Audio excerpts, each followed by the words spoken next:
So my parents moved over to the UK from India when I was a very young age, and we grew up in a town called Taunton in Somerset, which is, especially back when I was growing up, not the most diverse place in the world. You know, in my school, I would look and I wouldn't really see other people like me coming from my background. My own curiosities and my own passions, I found that's really helped me throughout life, and I'm very grateful to have those opportunities. So that started on what drove me to apply for Google. At the start, to be quite honest, it was kind of... Hi guys, today we're diving into a new topic, an exciting topic, careers in tech. And I'm very glad to have today in our studio Mohammad 𝗁𝗁𝗁𝗁, who is an omni-channel strategist at Google. Mohammad, welcome. Thank you so much for having me, Nadia. I'm really excited to be here today. I have been quite thrilled to read through your bio when you've sent it over to me. You've been quite particular with the use of one keyword, as we say in our tech world, yeah?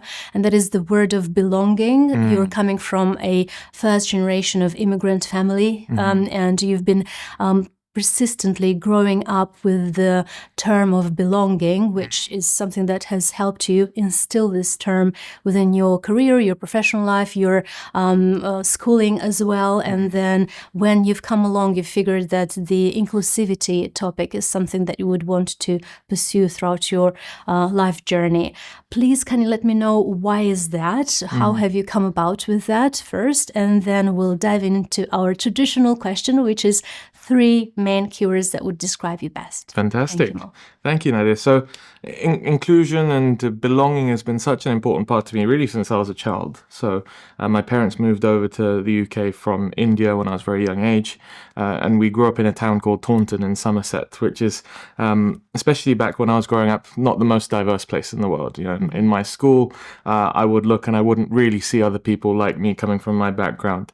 And what really established the importance of belonging and not shying away was really my parents. You know, I'm sure many children of immigrants have come home sometimes and think, well, why do I feel so different to other people? Or, you know, why do we have this and other people have this?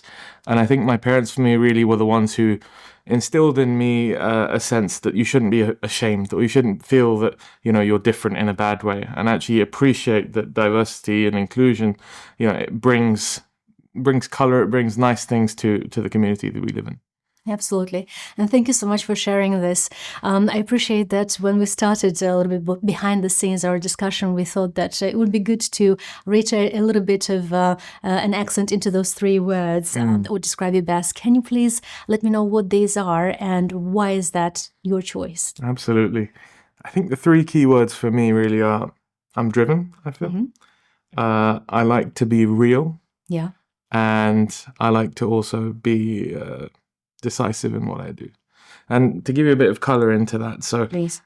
Driven, I think since I was a child, again, likely instilled by my parents, there's a sense that, you know, you can achieve anything if you put your mind to it. It's a very cliche phrase, but I think we shouldn't forget the truth of it. Yes. So in terms of ambitions, one of the things that throughout my life I've always tried to do, and my parents have helped me a lot, is to really feel like I can achieve what I want to. And I think that we'll touch upon more later on in terms of how you can, you know, develop and foster that mindset. I think in terms of being real, I think this is something that I really try and be in every day and every interaction I have. And, you know, bringing color to a situation. And I think other people appreciate that, and it makes other people feel included and more relaxed. And then in terms of, you know, being decisive, I've learned throughout life, I think trusting yourself is incredibly important. And I had challenges in terms of this throughout my life, in terms of just trusting my gut. And I think over time I've learned to trust my gut more, and that's helped me, you know, be more decisive and take actions and decisions with conviction. Thank you so much. Such a wonderful choice of keywords that would describe you best. I think going back into your bio that you've kindly supplied earlier, you've mentioned that you are a One Young World ambassador. And this sounds like a very interesting role. Aside from that, you're also an automotive enthusiast. You've also launched your own blog earlier in the days, Poponomics. Yes, correct. Right? Yes. So very interested to find out a little bit more about this part of you, which also would speak up to these keywords that you've chosen, I suppose. Absolutely, yeah. I think since my time in school, I always felt sometimes that when I came back from school, I felt a side of me that wanted to do more. Yes. that felt there was a lot more areas that I wanted to build around myself, whether that's, how I communicate, whether that's spoken, whether it's written.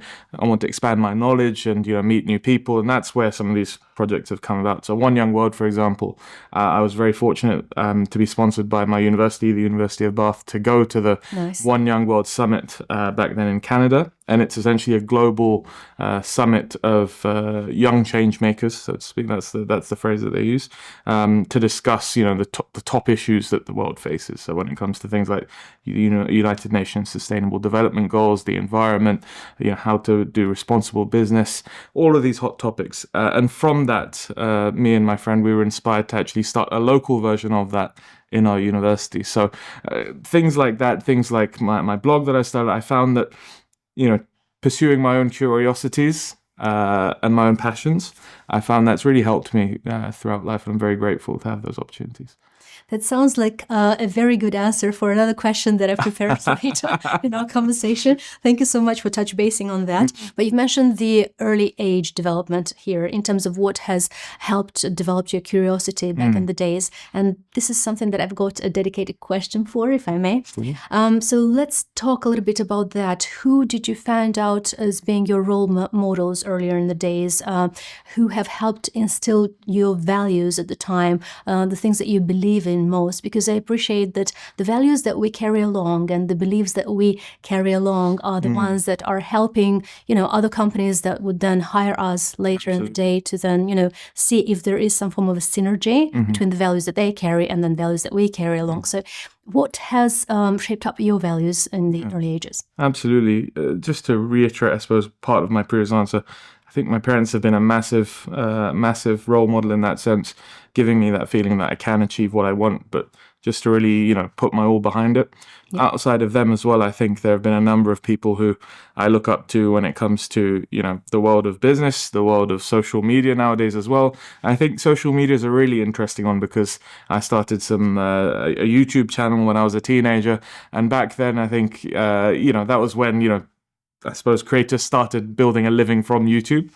And I think the key thing about all those creators, and, there are too many to name actually, but the key thing about all those creators that really inspired me was that they had a passion, they had some sort of interest. Yes. And they weren't afraid to put it out there in the world.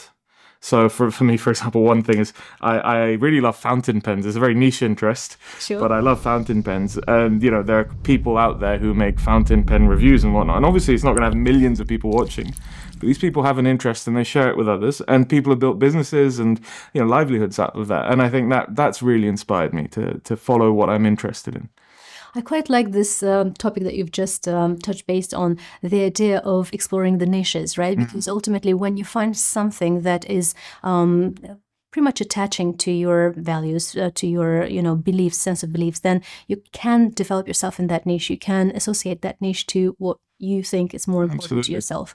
And that's brilliant. That's actually paving our way through to the next question. And that's, again, touch basing on the bio, because we're still stemming up from there.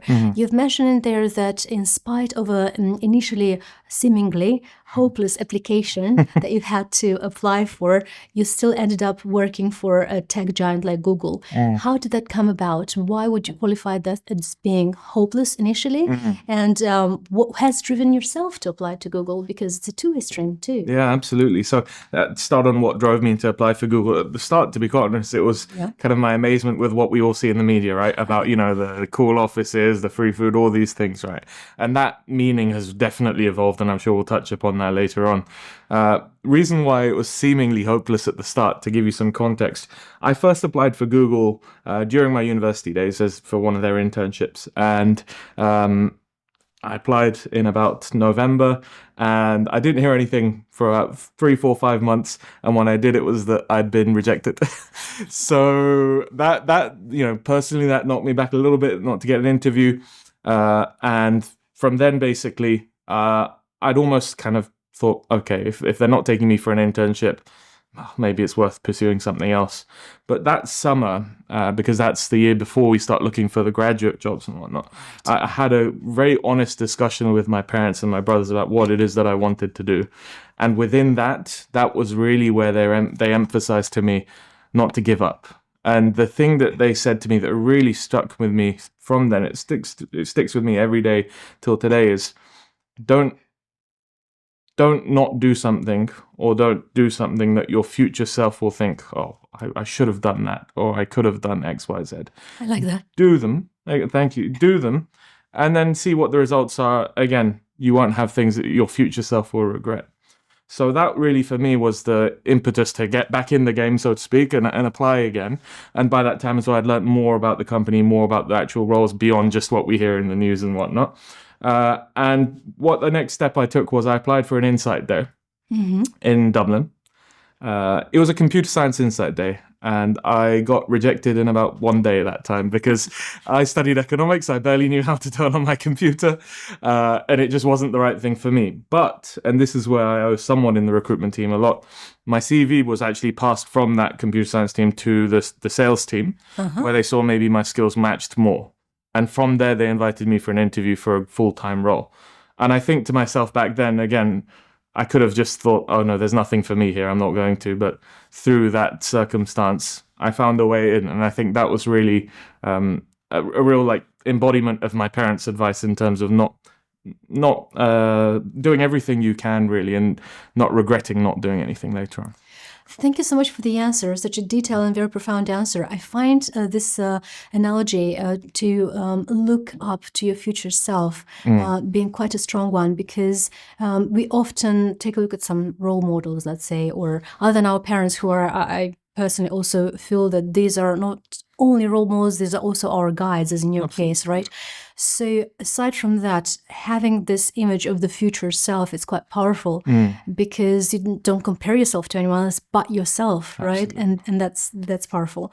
In terms of then later on finding yourself working at Google within the environment, as you say, of a tech giant, whereby you're surrounded with all this world-known perks and, you know, all this agile environments that kind of disciplines you as well from the perspective of what's the expectations are. What do you think are some of the most winning skills that are being quoted within an environment such as that? Yeah, this is a fantastic question, Nadia. And there's so many to name, but I think there are three primary ones that I'll touch upon briefly. And I think the first and foremost one I would say is the most impactful one is the ability to what we call thrive in ambiguity. Ambiguity is something we face throughout life, and especially in companies, you know, big and small. There's so much change regularly, especially in a successful company. It seems change is one of the main catalysts of success, right? So that could mean from things like your team changing around to aspects of your job changing. And within Google, we really emphasize the importance of being able to thrive in ambiguity. And when it comes to, you know, interviews, there's a question that's often asked, how have you reacted to a change from an outside, you know, circumstance? So that would be the first and, in my opinion, most important thing. The second thing for me, we talk in Google, we have our own Google linguistics of some sort, googliness, right? Is this phrase. I was just about to ask you a question. Okay. Just do that, but please open up the ground. Brilliant. So googliness is a lot of things, and it's one of those things that some people say it means something different to every different person at Google. But for me, one of the key pieces of googliness is authenticity. And I was listening to many other of your previous episodes with your amazing guests, and authenticity is something that comes up so often, right? From a leadership perspective, from an individual perspective, and that's really valued in Google in terms of bringing yourself to the table. Understanding there are signs sometimes in the office that highlight this, that you were hired for you. Be yourself, because Google wants you to bring yourself to the company, and don't try to be someone else who you're not. So that would be the other thing. And I think finally, I think the attitude of, you know, experimenting, trying things, you know, giving it your best shot, that's really valued as well. And acknowledging that not every single thing you're going to do is successful, but the fact that you had a good go at it and you're going to learn things from it, most importantly, is the main value that's skilled. Thank you so much. You're reminding me, especially within the last mention that you've made about it doesn't need to be perfect. There will be a learning process. There was this discussion that I had with the chief knowledge officer at NASA who did say exactly that. He said that they actually celebrate failure at NASA. In what way? They have some form of a notebook, which is called the best mistakes that they do. And they take a record of that, Yeah. so that, it's not shame and blame type of game, but it's more of a case of looking back and saying, oh, what could I have done differently in order to address this question maybe, but not in a way that would blame anyone. It's more in a way of pursuing that in the next step in case it would appear a similarity or a pattern there. So that's quite interesting, isn't it? Yeah, absolutely. And I think it's something that, in my short career so far as well, I've seen an evolution of the workspace. And there's still some work to be done on this, but I think previously there was much more of a perception that everything you do has to be presented as a success, and things that, don't so work out, you keep them quiet. But actually that we're seeing more nowadays, people are willing to show what didn't go so well. But the key thing about that is, what did you learn from it? Yes. That's the key thing that Totally makes it worthwhile, really. Yeah, and for that, all of the myriad of skills that you've shared, such as, the adaptability to change and how do you react to that, it's quite key, I find. So when hiring employees, Google hiring teams are known for asking type of questions such as role-related knowledge and cognitive abilities, just so they can figure out if there is a certain thought process that is known to be close to their term of Googliness. How do you find and how do you relate to that? Have you been part of certain interview processes where you had to also check if that term is close to the candidate in one way or another? If you can disclose a little bit of a curtain behind the scene. Absolutely. So you're correct. From previous interview processes that I've been involved in, we have those elements of cognitive knowledge. We have role-related knowledge, and we have what we call Googliness, right? When it comes to the Googliness side of things, I think this is one area that is perhaps shrouded in more mystery or lore, perhaps, than other areas. But I think actually it's one of the most straightforward in many ways. Googliness, I think, encompasses many values such as authenticity that we touched upon before. But there are other things about Googliness that really, I think, are important skills to look out for in life in general. So, for example, how do you work with a team? Making sure that you have examples there, because you will be asked for them, about how you've operated in a team environment. An example of that could be, how do you operate in a team where, someone might be challenging to work with, or there might be a task that seems impossible. How have you managed that? So I think the team element of it, and that brings in elements that we all experience in daily life, whether it's, whether it is your previous work experience, whether it's a school project, whether it's, a sports team you've been on or something else. We can all have elements of how we've been googly in terms of our life to bring to the table. And additionally, when it comes to Googliness, I think the key thing is acknowledging what Google's purpose really is. And I think there are three key respects that we talk about in our daily life at Google.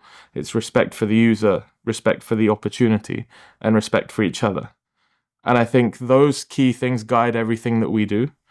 And when it comes to our interviews, it's the thing that we look out for. Is this candidate someone who's going to respect our user base first and foremost? Are they going to respect the opportunity that they have to influence change, being at a company like Google? And ultimately, do they respect the people with whom they work? So those are the three key values, I think, that are really fundamental to a lot of our processes.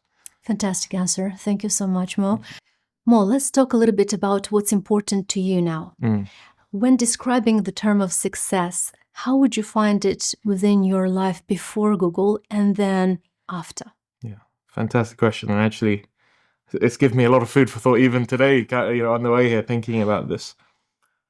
I think there is quite a difference in terms of how I saw success before Google and now I'm at Google. And I think fundamentally it comes down to two things primarily. One is how I view myself, in terms of previously my success metrics were very defined upon, purely what am I like in the future, with no real perspective about the past. So, for example, to put a very basic, I might have had a financial ambition, for example, right? Whereas I think crucially now, and I think the area where maybe working has helped me mature, is I've really focused now upon comparing the past to the future, in the sense that I'm looking at how I've improved. So the key thing for me is, you might have ambitions or goals in a certain way, but that shouldn't get in the way of your desire to progress. I think progression is the important thing. And for me, success now is not necessarily certain landmarks, but it's progress. I want to be constantly learning. I want to be constantly improving as a person, building skills. And that gives perspective, I think, because sometimes we look at lofty goals and we get a bit daunted by them. And then sometimes it paralyzes us. But I think when you look day by day, am I better now this week than I was last week? Am I better this month than I was last month? I think that helps us recognize the progress we're making, and that Absolutely. motivates us to keep going. Thank you, Mo. Here you're touch basing on an interesting topic, and that is of building skills, I presume, in a continuous mode. Now that you're interested in your learning abilities and building up those. Now that you're at Google, I presume faced with the culture that we've touched based on, the term of Googliness, right? What type of skills are you now finding that you might need to delve a little bit more into and develop a bit more for yourself, so that either you're reaching out to the future version of self, or you're trying to get yourself in an environment that you're aligning to within Google? How would that work for you? Yeah, I think the couple of areas within that really I think I'm focusing now are really for the near and longer term future. I think one area is looking at how you influence other people. Especially starting out on one's career, I think sometimes there's a perception that, oh, I've just started my career, I'm not a leader in any way, or, I'm just focusing on what I do. But actually, I think there's a room for everyone to be a leader within their team, right? And I think in teams with great leaders, especially like formal leaders, everyone has an opportunity to take initiative to influence others. And I think a couple of examples of that are within Google, for example, coaching people who are new to the company, giving them some mentorship and direction. And that's a more formal leadership kind of role. But I think underneath that, there are more subtle things. So, for example, in your day-to-day work, how do you share knowledge with the team? Do you, if you learn something, how generous are you with the gifts that you've been given of your learning, And I think how do you, and within that as well, I think it's, how do you learn from others? How do you take feedback, especially? That's a big thing. How do you really make sure that you act upon feedback and that you take it constructively? Thank you. I'm so grateful that as part of these answers that you're sharing, Mo, we're touch basing on some of the terminologies that are either not necessarily widely discussed at the moment, simply because some may be deemed a little bit uncomfortable, and some may be deemed a little bit unexplored, because some would be a bit more prioritized. So that's my opening into asking you a little bit more about feedback and how do you get that, because I find that a very interesting topic, and particularly in developing your longer term career skills. So how do you go about that? Yeah, excellent question, Nadia. And I think this is something I've learned so much about over my time. To give you a bit of context before I go into how I get feedback, I used to be someone who, on the face of it, could take feedback well. But I would go away from the conversation. I'd be shaking. I would think they said this, they said that. I resonate with that. It's as many of us would. And it's normal, right? Especially I think when you're invested in what you do and you kind of think about it. About that, right? Exactly, you care about it, precisely. And I think that's been the major learning. And once you get over that, I think, and, it's not something that you wake up one day and you're over it. It's a process. Once you start to get over that, you become more proactive in how you ask for feedback, right? So formally, every role has, a formal feedback structure. So like it could be an annual assessment, your manager meetings and whatnot. Most people will have that. But the real value, I think, is actually from day-to-day regular feedback. And that can come in a number of forms, right? So, for example, when I work in a team in Google, for example, or when we run events at Google, one of the major things we always will do is ask for feedback directly, right? Whether that's a form or whether that's anecdotally going around, people saying, what did you think of that? What do you think we could do well? What do you think we did well? What do you think we could do differently? And I think just being asking feedback, that's really the next level, I think, after just the regular structures of feedback there are.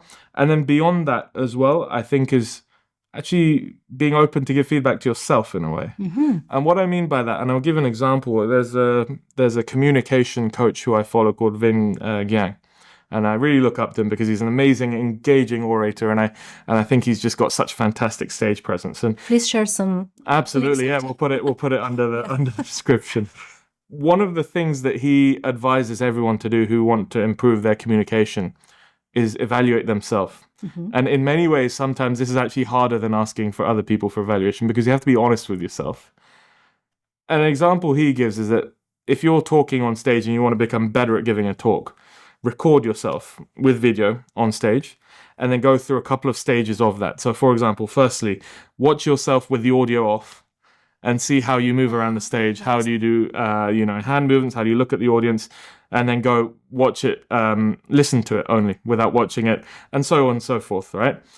And there are a couple of layers with that. One is listening to yourself sometimes. For me, I found at the start, especially when I made YouTube videos, I couldn't listen to myself, It was one of those things that I think some people listening to your own voice recorded is a bit of, something quite new.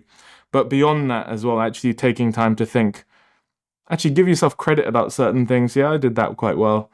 Okay, if I look back now with the context, I know I might have done this better.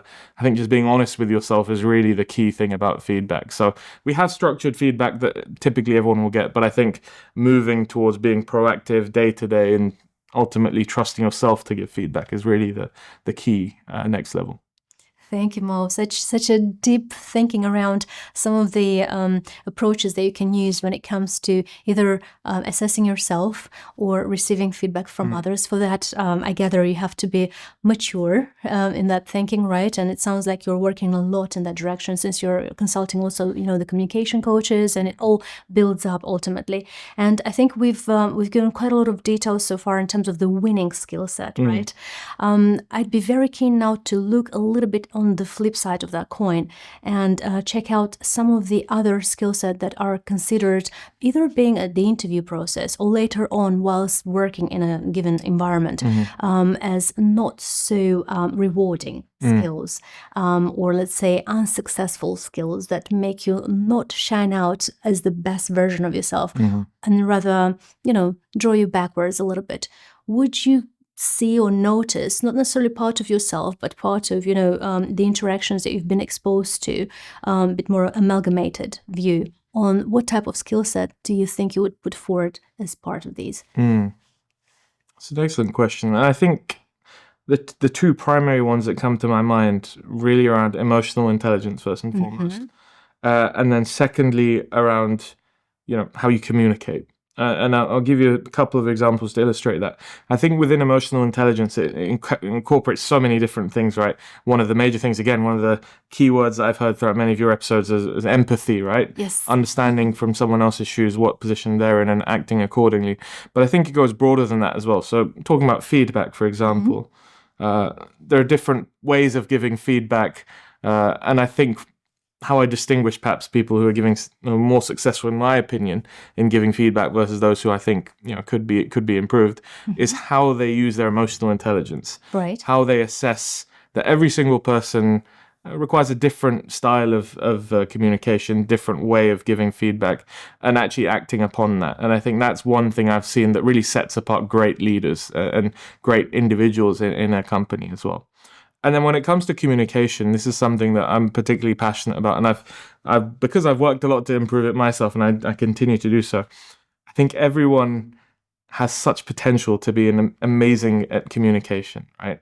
And an example that I give to everyone, especially those who come to me asking me, what tips do I have for giving, better communication?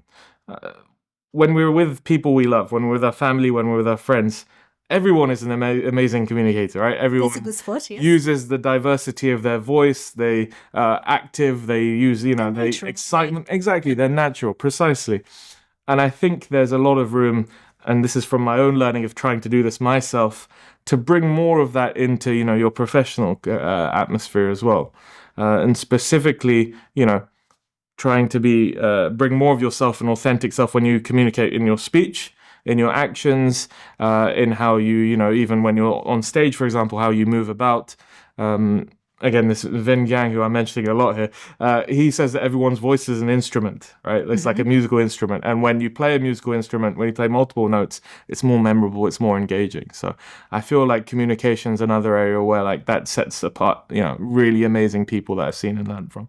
Excellent. Thank you so much. I love the points that you've made about the voice, about the fact of how do you present yourself, and then how do you then receive feedback alongside. It all kind of builds up ultimately, because if you look at the reaction to, you were mentioning emotional intelligence, so it sounds like the reaction to, to various triggers is what ultimately defines how you're developing your emotional intelligence. Absolutely. So that's why it's interesting in terms of looking back at who you were and then how you're progressing over time. That's why your answer here becomes really, really telling about this journey. Thank you for doing that. And then in terms of describing a little bit the day-to-day environment, how would you say the day-to-day is looking like in the life of a Googler? Yeah. So the typical answer you'll get is there is no typical day-to-day. But very busy. But I'll give you something more than that. So a bit of context here. So I work with advertisers at Google. So advertising's a massive area for Google. We have so many amazing businesses that we work with to promote their products on Google, such as yours.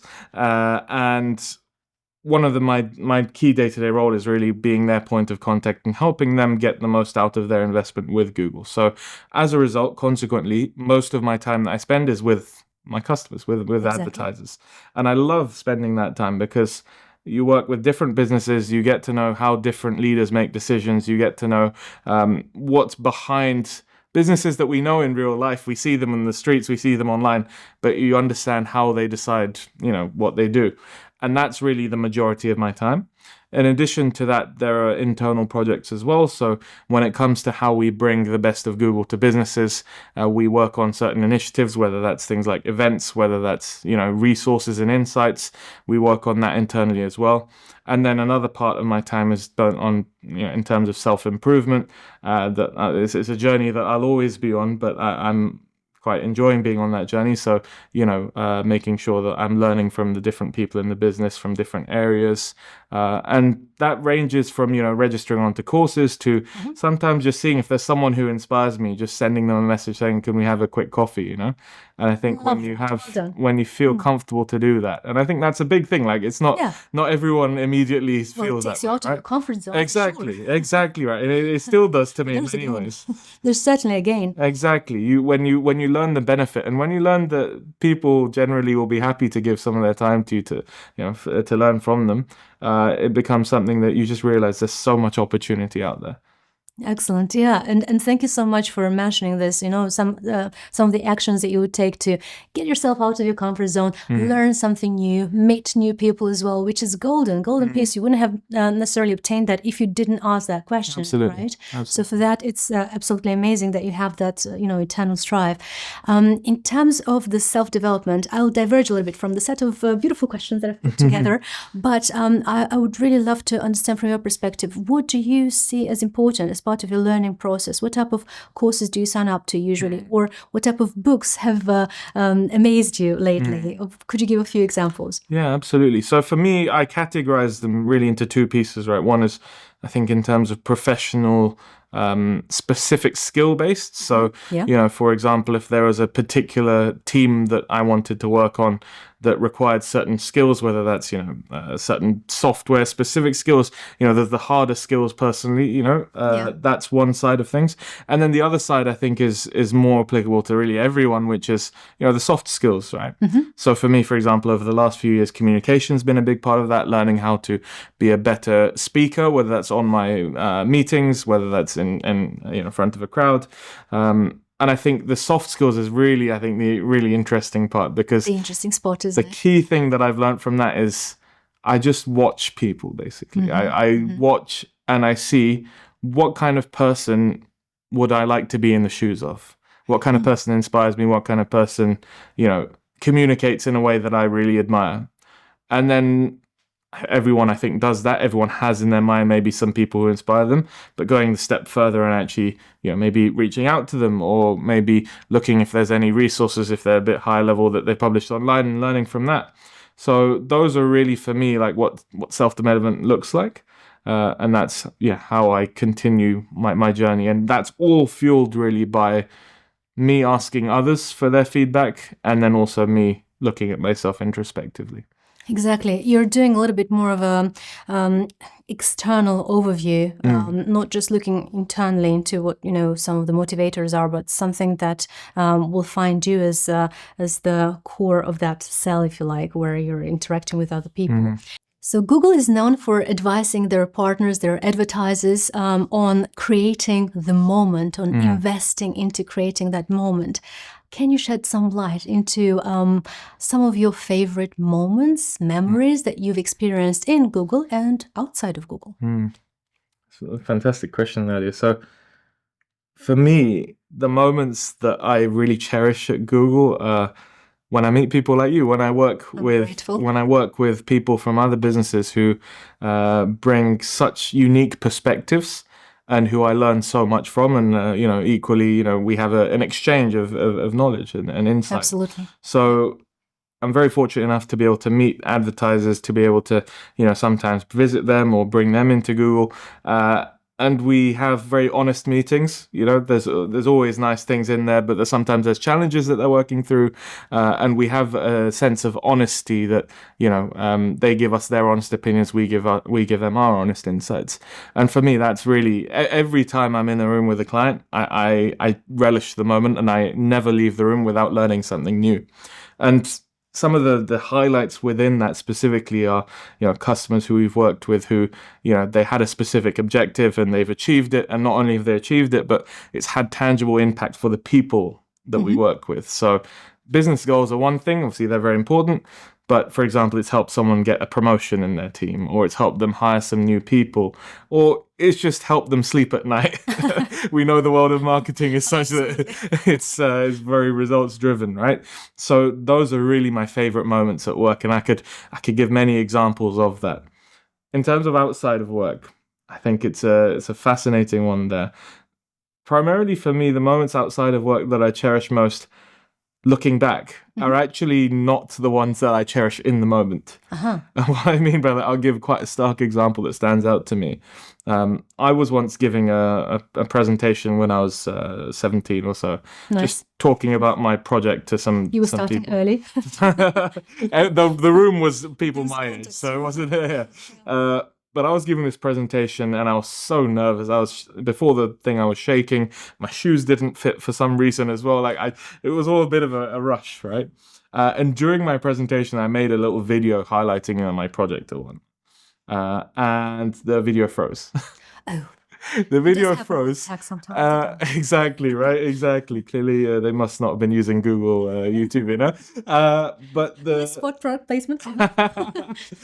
But the video froze, and it wasn't a case of just freezing for a few seconds. It just froze and it stopped, and I couldn't click forward on the slides. I was paralyzed in the moment, and I didn't even know what to do. I was just frozen in my footsteps. Right? Again, it's because I cared about this stuff so much. And in the moment, it was a horrible moment for me personally, and I just struggled, right?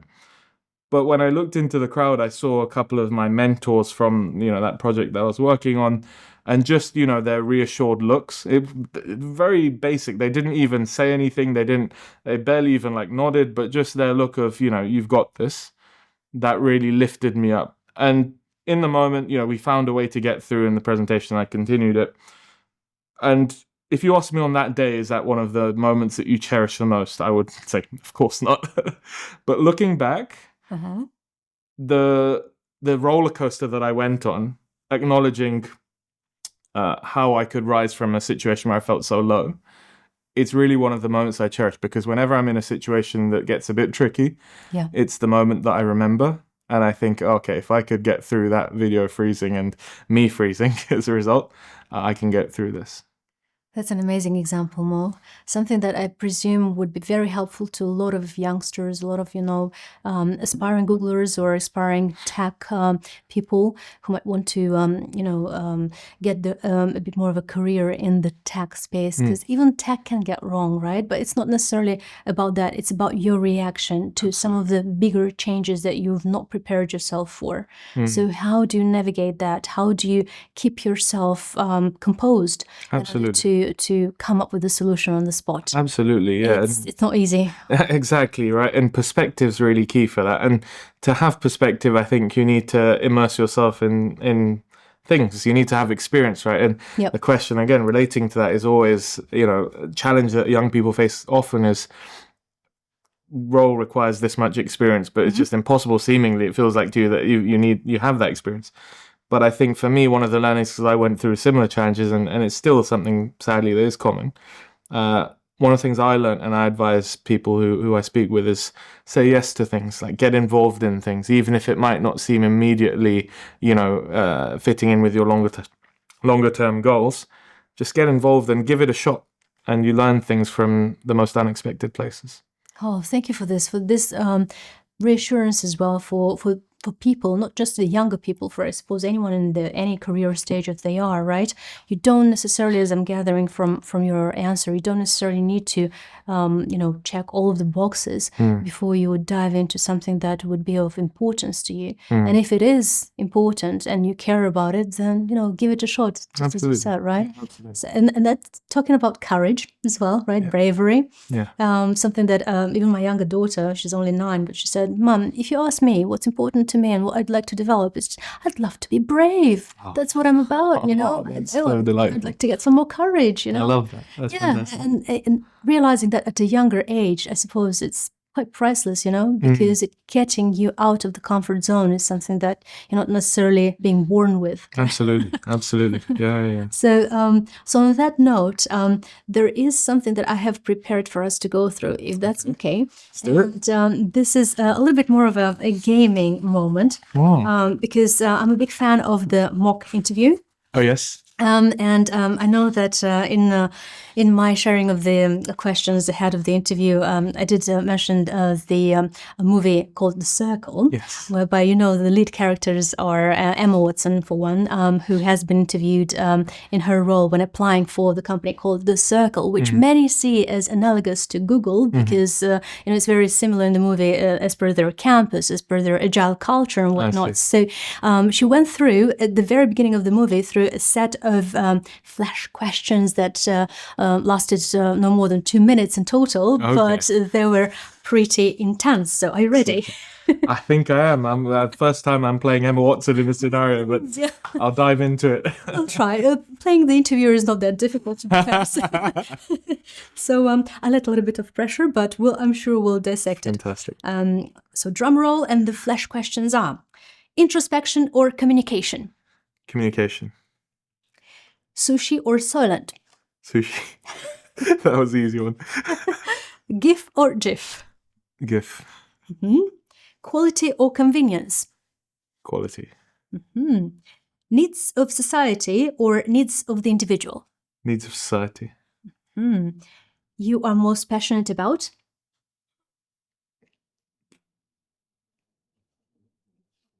Life. Brilliant. You are most scared of? Regret. Most scared of regret. That's unexpected to me to hear, but that's a very good one. And the very last one, which might be less of a flash one, but more of a rounding up one more. Words of advice for aspiring Googlers or graduate audiences, and those brave enough to seek to uncover the best versions of themselves, who could be young professionals or anyone wanting to, see for their next career move. What would that be for you? I think 2 things for me. One, to reiterate what I mentioned before, I think is go into a situation believing that you really can achieve what you want, right? And within that, it goes further than just, the cliche phrase of believe in yourself. We know of the importance of that confidence, but the question I often get afterwards is, how do I actually have that confidence? Because I feel like I've not done anything to earn that, right? And how you can do that really is by taking up opportunities. Some of them are going to be in front of you, but some of them you're going to have to look for and you're going to have to pursue, right? Yeah. Specifically, when it comes to those opportunities, look at things that you're passionate about. And if for example, there are things that you can't think of that you're passionate about, explore new things, try new things, right? You might like them, you might not, but you'll learn something about yourself. And I think all of these things, even if they're not strictly professional or education related, they round you out as a person. They give you experiences, and from those experiences you learn. And from those learnings, you develop that confidence that you feel that you can back yourself up, right?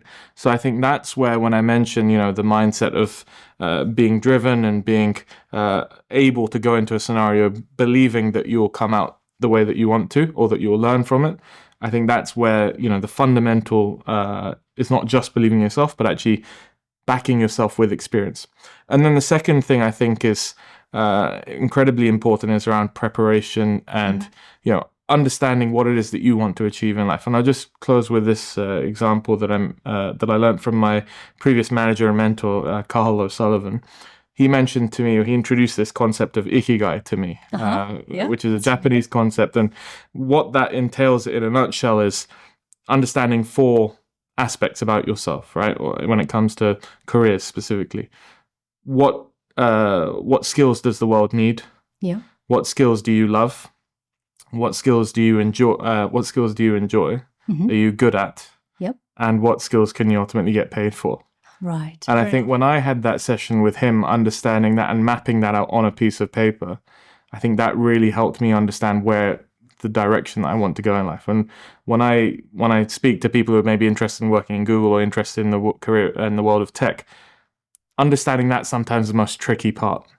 So I think really having a mentor in that way and using that kind of approach, mapping things out, can be incredibly helpful. Thank you. Thank you so much, Mo.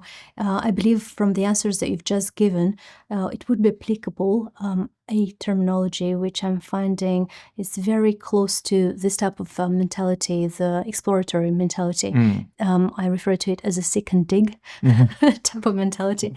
It's being in the mindset of someone who aspires to something, knows how to navigate certain environments by learning, investing in continuous learning, but also being someone who can then easily share what he's accumulated over time. So not necessarily keeping to oneself, but being the seeker and digger, but also a giver, which I tend to see in your answers. That's a very high compliment. Thank you very much, Nadia. That's what I aim to be. I can always develop that. Yeah, absolutely. But from what you've shared today, it feels that there's a lot of food for thought for anyone who might be watching this after, and someone who might get a lot of inspiration from your answers. So thank you so much for giving this to us today. As I say to my guests, I feel very fortunate with that, because to me, this is a gift of content. And therefore, I felt like I've received it, and hopefully we'll have shared this with our audiences as well. So thank you for being here today. You're most welcome.